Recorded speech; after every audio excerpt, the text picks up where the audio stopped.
Nitong mga nakarang araw, naging issue kung ano daw ba ang difference ng wisdom at knowledge. Ano?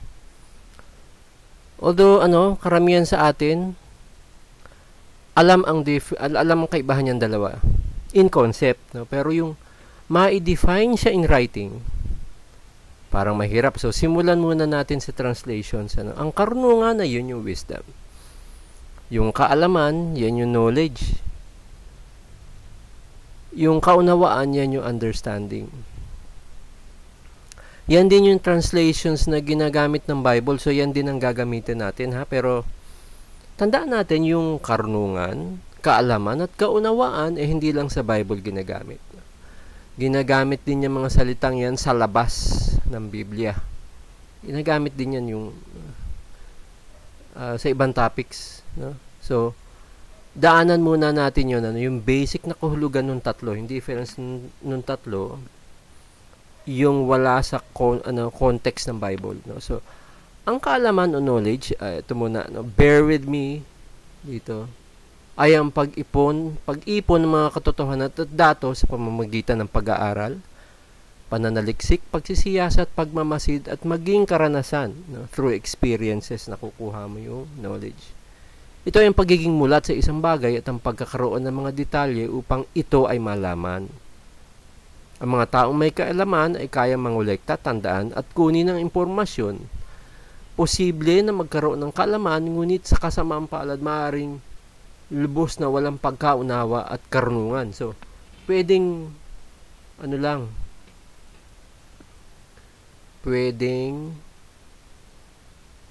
kaalaman lang.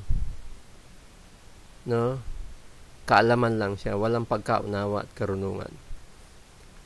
Ang isang tao ay maaaring may hawak ng mga katotohanan, ngunit hindi nila alam kung anong kahulugan ng impormasyon o kung anong susunod na gagawin dito. So, raw data. Yun ang kaalaman. So, ang susunod ay pagkaunawa, yun yung understanding, ay ang kakayahan at kapasidad na makilala at gumawa ng mga desisyon tungkol sa aling aspeto ng kaalaman na kanilang nakolekta ang totoo. So, sorting. Ang pagkaunawa ay ang kakayahang isalin ng kahulugan mula sa mga katotohanan at magamit ito. Ang mga taong may pagkaunawa ay kayang kumuha ng kahulugan mula sa impormasyon. Meaning from the information. Nakikita nila ang paano at bakit sa likod ng mga katotohanan. Ang pagkaunawa ay parang lente ng kamera na nagpo-focus sa mga katotohanan at nagbibigay daan sa isang tao na makabuo ng mga prinsipyo. Ngayon, yung karunungan naman, o wisdom, ay ang pagkaunawa sa mga katotohanan at prinsipyo at pagkatapos ay ang pagbibigay ng aplikasyon kung ano dapat gagawin susunod. Ang karunungan ay ang kakayahan ding matuto mula sa mga nakaraang karanasan at sa gayon ay makakamit ang mga mas malalim na pagkaunawa sa isang bagay. Sa natamong karunungan ito, maaari silang pumili na wag ulitin ang parehong mga pagkakamali ng paulit-ulit. Ang karunungan ay nagbibigay daan sa isang tao na suriin kung ano ang tama, totoo, at pangmatagalan. Ang mga taong nagkakamit ng karunungan ay alam kung anong mga konsepto o katotohanan ng angkop sa isang partikular na sitwasyon. Ang mga taong may karunungan ay alam kung anong susunod na aksyon na dapat gawin. So, karunungan, may aksyon. Okay? Ginagawa nila ang tamang bagay sa isang tiyak na sitwasyon. Sa kabilang banda, maraming may malalalim na kaalaman at pagkaunawa, ngunit palaging mali ang aplikasyon ng kanilang nalalaman. So, application, Sa madaling salita, maaaring mayroon silang tamang impormasyon, ngunit kulang sila sa karunungan upang maipatupad ang kanilang alam. So, ang kaalaman o knowledge ay data, facts, yung mga information. Ito yung mga information na ito pwede natin matutunan sa school, sa internet, yung readily available na makukuha natin sa books, magazines, sa lahat ng mababasa. So, raw data. Yan, no? Yung pagkaunawa naman, yung connecting the dots. Itong dinidiscuss natin, ito yung sa labas ng context ng Bible, ha? yung general meaning. So, connecting the dots. So, kung ano yung information na nakuha mo, ano ang kahulugan nun? Kapag nakuha mo yung kahulugan ng mga impormasyong tapos, na pag susugnay-sugnay mo o yung mga pangyayari, tapos nakita mo yung connection nila sa isa't isa, yun ang pagkaunawa. In other words, connecting the dots. So, ito para dito, ito para dyan. Ito ang kasunod niyan. No? So, merong fluidity. Nakukuha mo yun. Merong may unifying idea, no? Doon sa maraming information na kuha mo, may unifying idea, yun yung kaunawaan. So, sa karunungan naman, o wisdom, so, nakuha mo na yung kaalaman.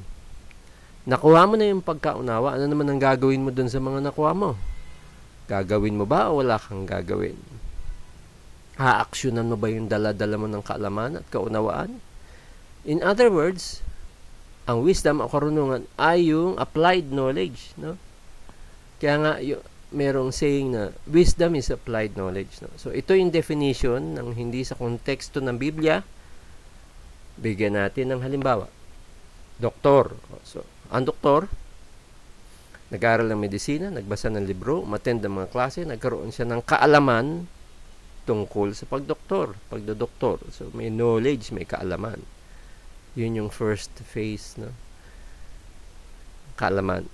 So, ngayon, yung doktor, nakita niya yung kahulugan ng mga information na nakuha niya at kaalaman na natutunan niya. Na pagtagpi niya ngayon yung mga kaalaman na yon. Sa dami ng mga natutunan niya, nagkaroon ng connecting the dots.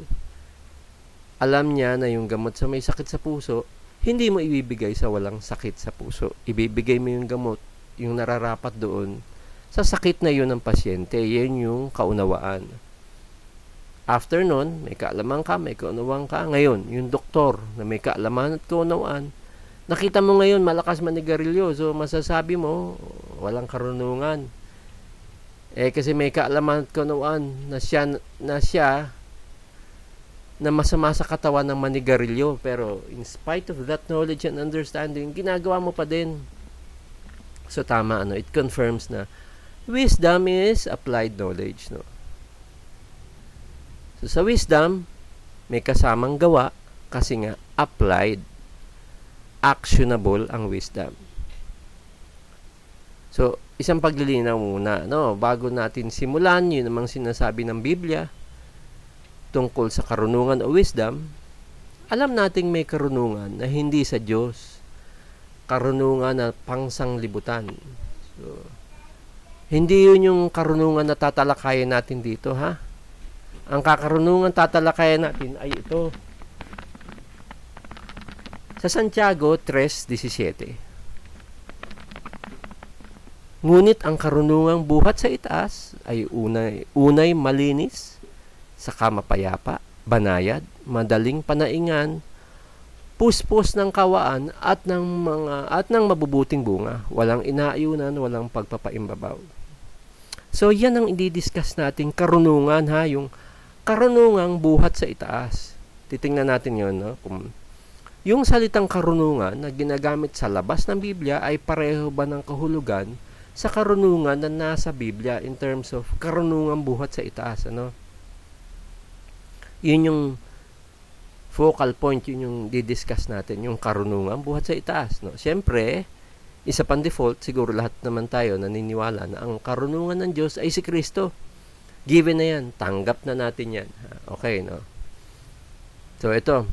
Sa tanong ni Mang Arturo, ano ang kaibahan ng karunungan at kaalaman o wisdom at knowledge? Siyempre, yung tanong na yan, ayon yan sa Biblia. Ngayon, kung ang tanong, ano ang difference ng kaalaman at karunungan? Tingnan muna natin, ha. May similarities ba? O may similarity ba?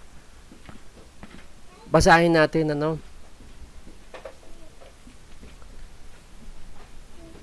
sa Kawikaan 1:7.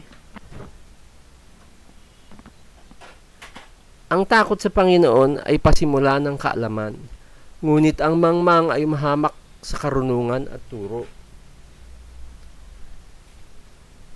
Sa Kawikaan naman, 9:10, ang pagkatakot sa Panginoon ay pasimula ng karunungan, at ang pagkakilala sa banal ay kaunawaan. So, yung palang similarity ng dalawa. Ang takot sa Panginoon ay pasimula ng kaalaman, ang pagkatakot sa Panginoon ay pasimula ng karunungan. So, kapag may takot ka sa Panginoon, pasimula yun ng kaalaman at karunungan. Ang banggit, pasimula, ha? Yun ang similarity nila. Sa kaalaman, ano bang sinasabi ng Biblia patungkol sa kaalaman?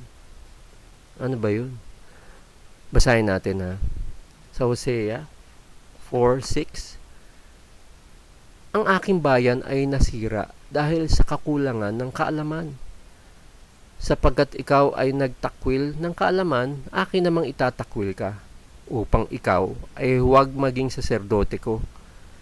Yamang iyong nilimot ang kautusan ng iyong Diyos, akin namang kalilimutan ang iyong mga anak.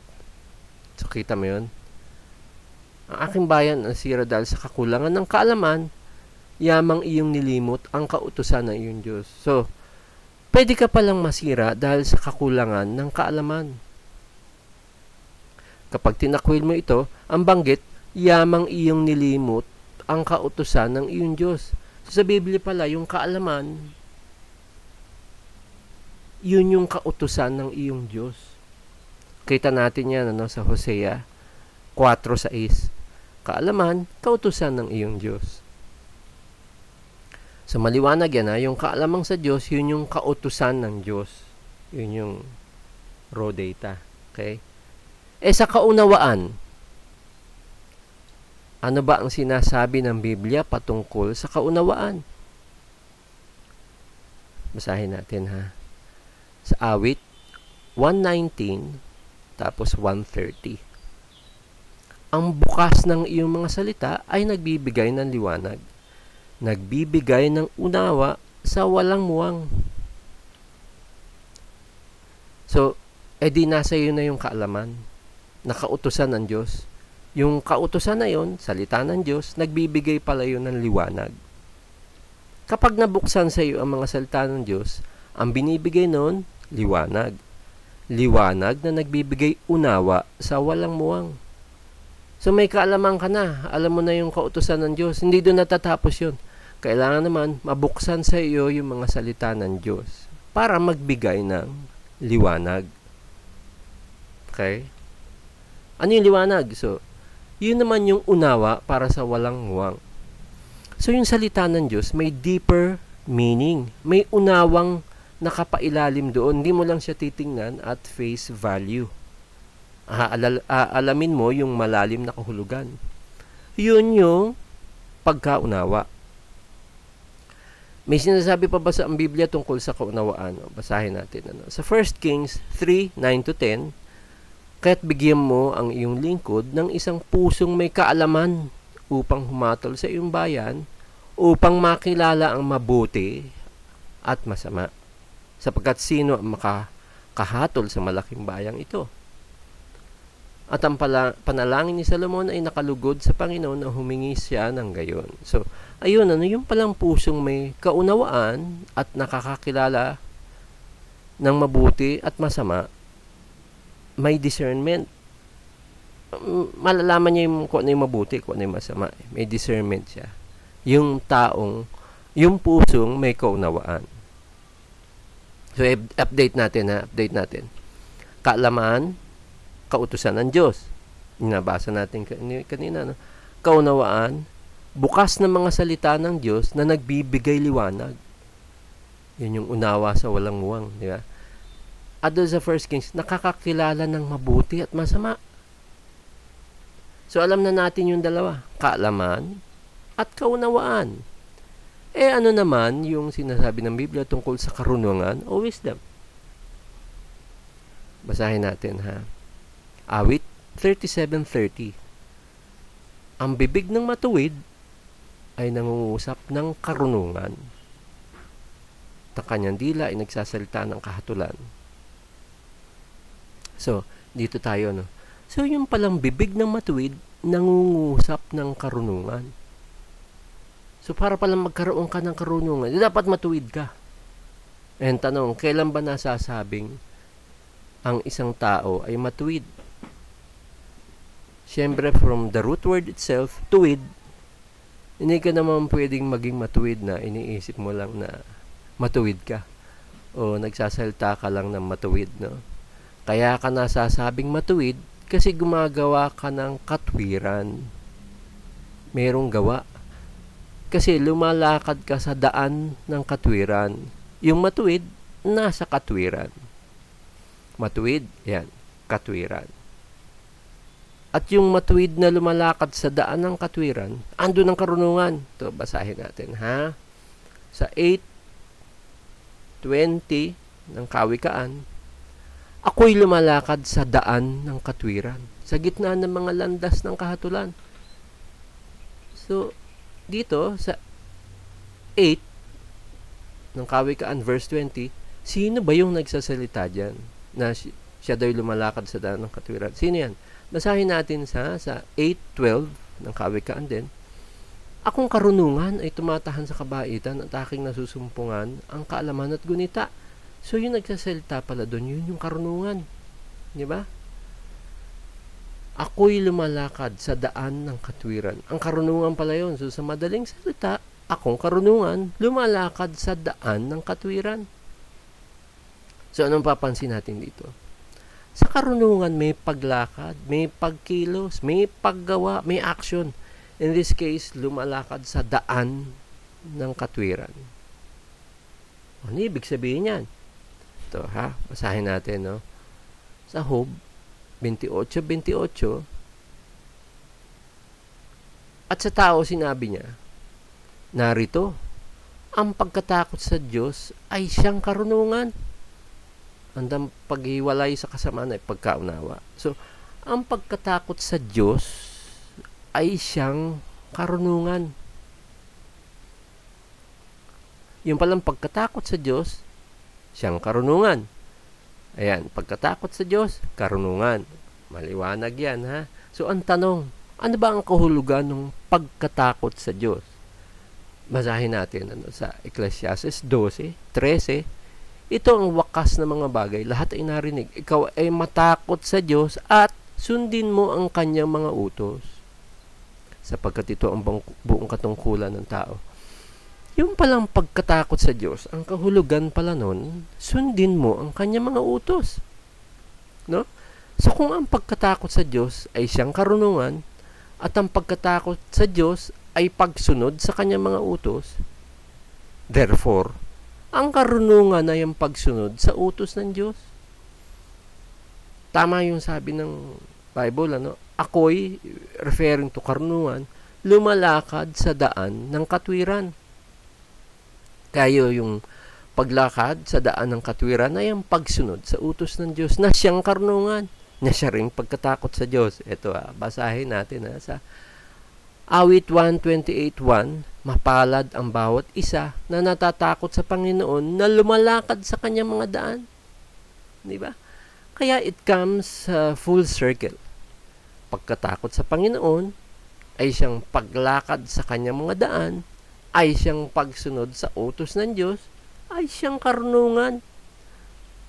Kaya tama ang definition ng tao sa wisdom. Wisdom is applied knowledge. So, sa Bible, paano siya nagtutugma-tugma? Unang-una, kailangan mo ng kaalaman. Para malaman mo yung data, yung mga utos ng Diyos. Paano mo susundin ang utos kung di mo alam ang mga utos ng Diyos, di ba? O next, alam mo na yung data. Kailangan mo ng kaunawaan para malaman mo ang malalim na kahulugan ng utos ng Diyos at hindi lang at face value. No, para mag-grasp mo yung utos ng Diyos in its entirety. Maunawa mo muna. Yung number 2. Ano susunod? Karunungan para yung nalaman mong utos ng Diyos at naunawaan mong kahulugan ay maisa buhay mo, maisa katuparan mo, maaksyonan mo. Applied knowledge, di ba? I-apply mo. So sa Biblia, kinakailangan yung tatlo. Besides yung tatlong yan, sa Diyos naman lahat galing yan.